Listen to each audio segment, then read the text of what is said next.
আচ্ছা, তুমিও কি মাসের শেষে 1 টাকাও সেভিংস করতে পারছো না? নিশ্চয়ই, তার মানে তোমার মধ্যে কিছু না কিছু ভুল রয়েছে। প্রত্যেক মাস যখনই আসছে তুমি মনে মনে সিদ্ধান্ত নিচ্ছ, না মাসের শেষে আমি একদম চ্যালেঞ্জ করে বলছি আমি টাকা সেভ করবই। কিন্তু কি অদ্ভুত বিষয়, যেই মাসটা শেষ হচ্ছে দেখছো হাতে একদম টাকা নেই। কেন এই পরিস্থিতি তোমার সাথে বারংবার হচ্ছে? তার মানে তোমার মধ্যেই তো কোনো ত্রুটি লুকিয়ে রয়েছে। আজকে থেকে তুমি এই 3টে কাজ করা বন্ধ করো, দেখবে মাসের শেষে তুমি কিন্তু টাকা ঠিক সেভ করতে পারবে। আমি তো এই বাড়তি কথা না বলে আজকের আলোচনাটি শুরু করে দিচ্ছি। প্রথম পয়েন্ট, শারীরিক সৌন্দর্যের চাপ। এটা তো এখনকার দিনে একটা মারাত্মক ট্রেন্ডিং জিনিস। কি শরীরেতে জিমের প্রয়োজনীয়তা আছে কিনা জানি না, বা আমার কি জিম করা যাবেই সেটাও জানি না, কিন্তু আমাকে ফিটনেসের জন্য জিমেতে ভর্তি হবে। আদৌ সেখানে গিয়ে আমি জিম করছি কিনা সেটাও বড় ব্যাপার নয়, কিন্তু সুন্দর করে একটা ছবি তুলে সেটাকে সোশ্যাল মিডিয়ায় পোস্ট করছি, এটা মানেই তো আমার জিম হয়ে যাচ্ছে, তাই নয় কি? কি এই ঘটনাই তো ঘটে।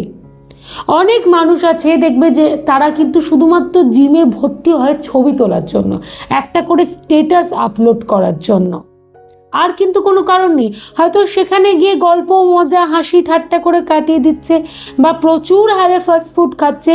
জিম যদিও বা কিছু করছে তো সেটা পুরোটাই কিন্তু ফাস্টফুডকে আলটিমেটলি লাভজনক কোনো ফল প্রদান হচ্ছে না নিজের শরীরের জন্য। কিন্তু ওই যে আমাকে সোশ্যাল মিডিয়ায় দেখাতে হবে, সোশ্যাল মিডিয়ায় পোস্ট করতে হবে। আচ্ছা, এটা তো একটা দিক গেল। হয়তো গায়ের রংটা একটু চাপা, আমরা এতে সন্তুষ্ট হতে পারছি না। মনে হচ্ছে না যেভাবেই হোক না কেন আমাদের রংটাকে উজ্জ্বল করে তুলতে হবে।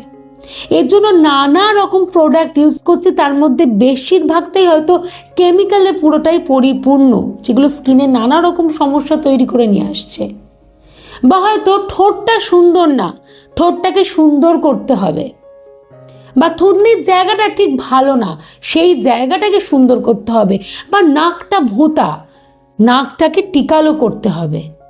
তো এই সমস্ত পাল্লায় পড়ে গিয়ে আমরা অনেক অনেক টাকা কিন্তু খুইয়েও বসি, আবার তার ফলস্বরূপ শরীরেরও নানা রকম ক্ষতি করে বসি। কেন বলো তো? ওই যে একটা ক্লিক, একটা ছবি সোশ্যাল মিডিয়া আপলোড করব, যাতে আমাকে সব দিক থেকে সুন্দর লাগে, সবাই যাতে দেখে যে আমি কোন স্ট্যাটাসে বিলং করি, তাই নয় কি? এইগুলোই আমাদের জীবন থেকে টাকাকে ছিনিয়ে নিয়ে চলে যাচ্ছে। আমি হয়তো বড় বড় কিছু দিকের কথা বললাম, এরম ছোট ছোট দিকও কিন্তু হচ্ছে, যার ফলস্বরূপ আমরা কিন্তু টাকার মুখ দেখতে পাচ্ছি না।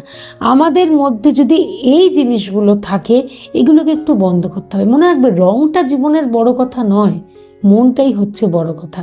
মন সুন্দর থাকলেই সব সুন্দর।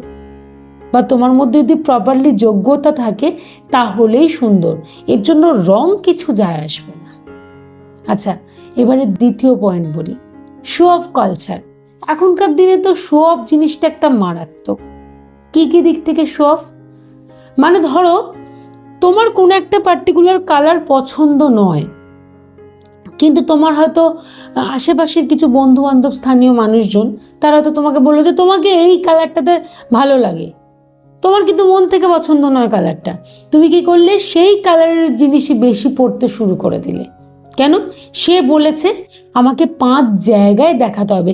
তুমি কিসে খুশি সেটা কিন্তু বড় কথা নয়। মানে এই শো অফ কালচারটা এরকমই, তুমি নিজের খুশিটা বুঝতে পারছো না, তুমি 5 জনকে দেখাতে চাইছো, তারা খুশি হলেই তুমি খুশি, আর কি এরম ব্যাপার। তোমার মন কি চাইছে, তুমি কিসে ভালো থাকতে পারবে, এটা কিন্তু বললাম না বড় ম্যাটার করছে না।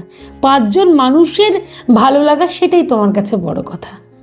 এই করতে গিয়ে আমরা অনেক অনেক টাকা নষ্ট করে দিই, কিন্তু শুধুমাত্র লোক দেখানোর জন্য, মানুষকে দেখানোর জন্য, মানুষ যাতে দেখে ভালো মনে করে, এটাই সব থেকে বড় কথা। আর এই সমস্ত মানে এই ক্ষেত্রে গিয়ে কি হয়, বিভিন্ন কোম্পানি বলো, বিভিন্ন সংস্থা বলো, বা বিভিন্ন বিজ্ঞাপন বলো, কি করে বলো তো, আমাদের এই মনের জায়গাটা কোথাও না কোথাও তারা বুঝতে পেরে যায় বা ধরতে পেরে যায়। এরা কি করে, এমনভাবে বিজ্ঞাপন শো করে, এমন কিছু দেয় যাতে আমরা সেই ট্র্যাপগুলোতে পা দিয়ে ফেলি।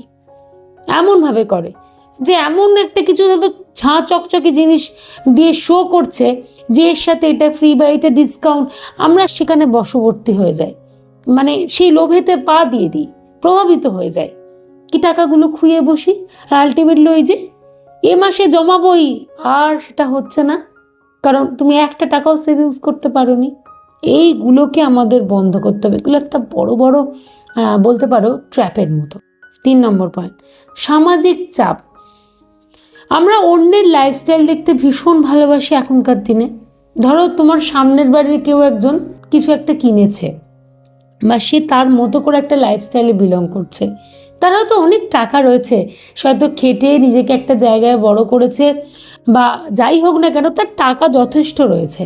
তো তার লাইফস্টাইলটার সাথে নিজেদের লাইফস্টাইলটা তুলনা করলে হবে?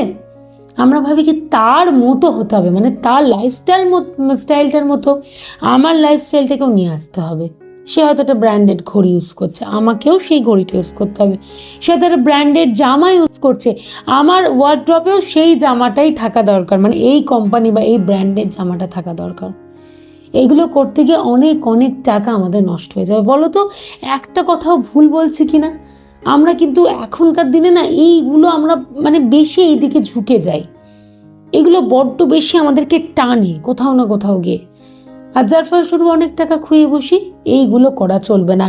তুমি কয়েকটা মাস একটু এই সমস্ত জিনিস থেকে দূরে থাকো, নিজের মতো করে তোমার যেরকম আয় সেই অনুযায়ী ব্যয় করার চেষ্টা করো, দেখবে তুমি কিছু হলেও কিন্তু টাকার মুখ দেখতে পারবে, অর্থাৎ সেভ কিন্তু তুমি করতে পারবে।